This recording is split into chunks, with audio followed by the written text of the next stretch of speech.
भारत में अपराध की खबरें अक्सर हमारे न्यूज़ फीड में छाई रहती हैं। पहली नज़र में तो ये बस एक के बाद एक चौंकाने वाली हेडलाइंस लगती हैं, है ना? पर कभी सोचा है कि अगर हम इन सुर्खियों के थोड़ा और अंदर झांक कर देखें तो हमें असल में क्या पता चलता है? तो आज हम यही देखने वाले हैं कि इन अनकही कहानियों के पीछे की असली कहानी क्या है। एक पल का गुस्सा, एक सोची समझी साजिश, पैसे का गुरूर और आसान दौलत की चाह। ये सुर्खियां सिर्फ अलग अलग घटनाएं नहीं हैं। ये असल में हमारे समाज में चल रही गहरी समस्याओं की तरफ इशारा करती हैं। ये हमें सोचने पर मजबूर करती हैं कि आखिर इन अपराधों के पीछे की सोच क्या है। तो सवाल यही उठता है कि इन सुर्खियों के शोर से हटकर ये घटनाएं असल में हमें बता क्या रही हैं? क्या ये बस कुछ लोगों की गलतियां हैं या फिर इसमें कोई बड़ा पैटर्न छिपा है जिसे हम देख नहीं पा रहे हैं? तो चलिए सबसे पहला कदम उठाते हैं और इस हिंसा के पीछे छिपे इंसानी मकसद को समझने की कोशिश करते हैं। क्योंकि देखिए, हर क्राइम के पीछे कोई ना कोई कहानी तो होती ही है, भले ही वो हमें कितनी भी परेशान करने वाली क्यों ना लगे। अब देखिए कितना फर्क है इन दोनों में। एक तरफ है अचानक आया गुस्सा जो एक जान ले लेता है, और दूसरी तरफ एक आलीशान जिंदगी के लिए पूरी प्लानिंग के साथ किया गया अपराध।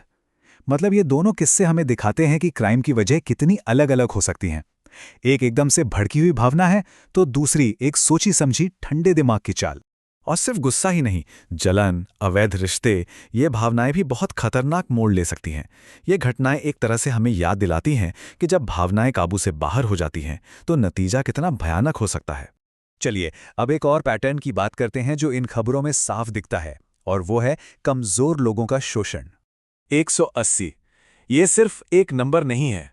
न्यूज़ फीड की एक कहानी बस इसी एक नंबर पर आकर अटक जाती है। एक आदमी और 180 नाबालिगों का यौन शोषण।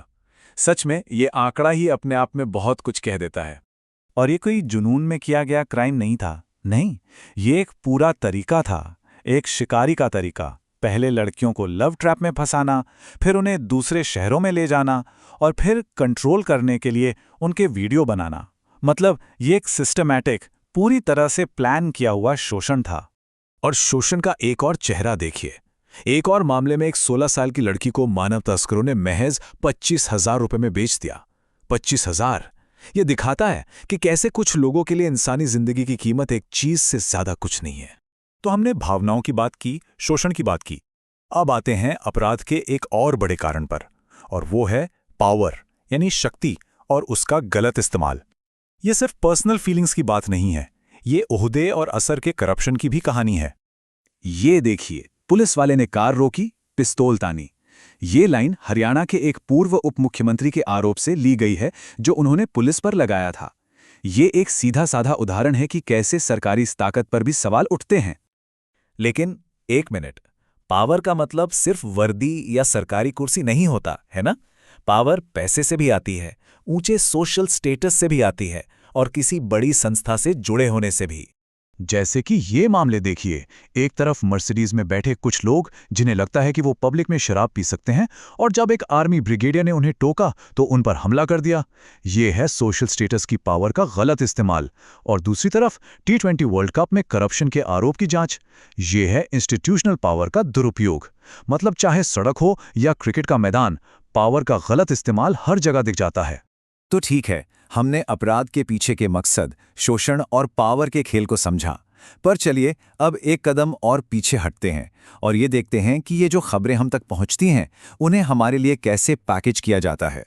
और मजे की बात यह है कि उसी न्यूज़ फीड में जहां ये सब खबरें हैं, वहीं वेब स्टोरीज भी हैं। और ये वेब स्टोरीज क्राइम को सिर्फ एक खबर की तरह नहीं, बल्कि एक तरह के एंटरटेनमेंट की तरह पेश करती हैं। ये अपने आप में एक बड़ा सवाल है ना, कि हम जो देख रहे हैं वो समाचार है या मनोरंजन। जरा इन टाइटल्स को देखिए। जब प्यार जान ले ले, top 10 Indian crime web series, cyber अपराध से बचने के टिप्स। होता क्या है कि असल जिंदगी की दर्दनाक कहानियों को क्लिक बेट कंटेंट में बदल दिया जाता है। क्राइम की कहानियां टॉप 10 लिस्ट बन जाती हैं, वेब सीरीज का टॉपिक बन जाती हैं, और ऐसे में जानकारी और मनोरंजन के बीच की जो लाइन है वो पूरी तरह से धुंधली हो जाती है।